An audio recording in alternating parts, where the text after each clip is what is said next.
So, the first thing I wanted to say, and this is a quote by Lavoy Finicum, and if you followed our story, you know that Lavoy was shot. He was shot and killed the night these guys were arrested. And his quote was, "The fight for freedom is God's fight. And when a man stands for freedom, he stands with God." And so here I am. My husband's in jail, and honestly, we thought initially he'd get out, on bail pretty fast. But when that became apparent that that wasn't going to happen, I had 8 children, and he'd been our breadwinner. I'd had the privilege for all of those years of focusing solely on raising babies. And all of a sudden, my breadwinner's gone. So I had a lot of decisions to make. I had a lot of things to overcome. And I took that quote to heart. And I knew that my husband was standing for freedom. He was standing on his rights. And because of that, the government didn't like it and they put him in jail. But if God was going to stand with me, then I had to depend on him. And so he and I started a partnership. Every night I would kneel down and I would pray that my husband would come home. That was the first thing I'd ask. Can you just let him out? Can we just end this somehow so that he can come home? And if you can't do that, then here's a list of things I need help with.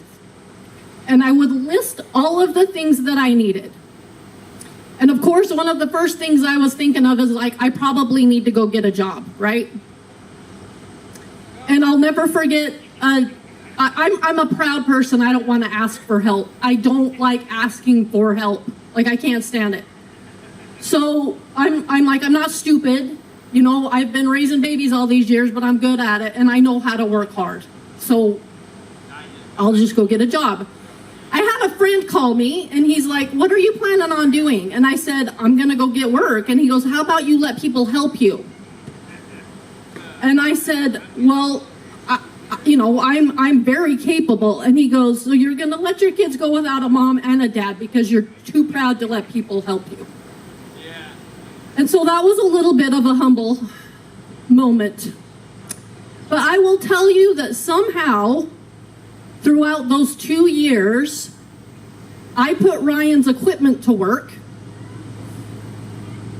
We had tractors. He had heavy equipment. And there were men in the valley who were willing to rent those from me. And they would just pay me. I think a lot of them had their own equipment, but they still did it. I never asked them to do it, but they did it. And that brought me an income. There were other times people would put on fundraisers, and that brought me an income. And I just thought, okay, well, I will stay home and I will focus on the kids as long as I can focus on the kids. And never once did I have to go get a quote unquote job. Now, did Ryan's tractors go to work? Yes. Were there times that I had to depend on others to come help me fix those up? Yes. But we made it work, okay? But I wanted to let you know of the intricate nature that God answers prayers. The small little details. I live in a community where we're predominantly quote unquote Mormons. Okay, we're Latter-day Saints. We're in a ward. The ward wants to help me. My oldest at the time, she's probably 16, 17, and I had 6 girls, they ranged in age from 17, and I think the baby was 2. And one of our church, the woman that's over the women or whatever, and they call it compassionate service, she approached me and she said, "The ward would like to bring you 2 freezer meals a week." And I said, "That's really nice of you. I have a whole bunch of kids. I got teenage girls. We know how to cook. Okay, so don't worry about it." And she goes, "Okay, we'll bring 2 a week." Now, I have 8 kids. And I don't know if you men and women have ever tried to make a meal for 8 kids, but most people are really scared to make a meal for 8 kids. And so these dinners that they were bringing in, they'd feed us for 2 or 3 days because they were so large, right? So all of a sudden, I'm not having to focus on cooking. There's food in the fridge or freezer. Almost every night I could go home and stick something in the oven and we were well taken care of. But I'll never forget one afternoon when my 16-year-old said, "Mom, I'm hungry for fresh produce." She goes, "It's really nice that people are bringing us dinners, but I'd just like to open the fridge to an apple." So I took a mental note of that, and I'm like, okay, I'll run and grab some apples tomorrow, whatever, We got up in the morning, and I kid you not, I opened the door, and there is a basket of apples on my porch. Okay? Did I say anything to anyone else? No. But somebody in my community listened to when God spoke to her, and God said, "Go drop a basket of apples off at the Bundys." And she did it, okay? Another incident happened one night where it was homecoming week, and my kids were extremely involved. I had one that was in the drill team and one that was playing football, and they were all in the parade. And then I had a couple of little ones. And my little boy he's not anymore, but he was terrible at public functions. I had zero control over that kid. I tried.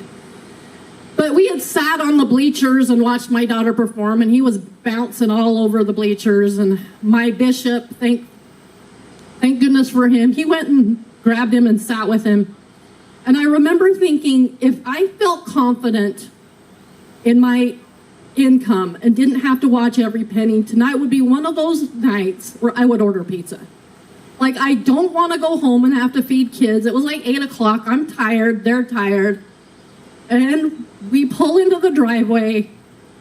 There's a woman on the porch, and she's holding 3 pizzas. You cannot tell me that God doesn't listen to his children and that he doesn't care about the small little details. Now, I might have gone without my husband for 2 years, and I begged every single night for his release.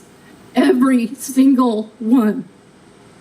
But that didn't happen for a long time. But everything else on my list, every single day, he helped me with. So a lot of people will say, I understand that you guys, you stood up to the government, but look at how horrible it turned out for you. Well, we paid a big price to get to know our God. And you know what? I'd pay it again.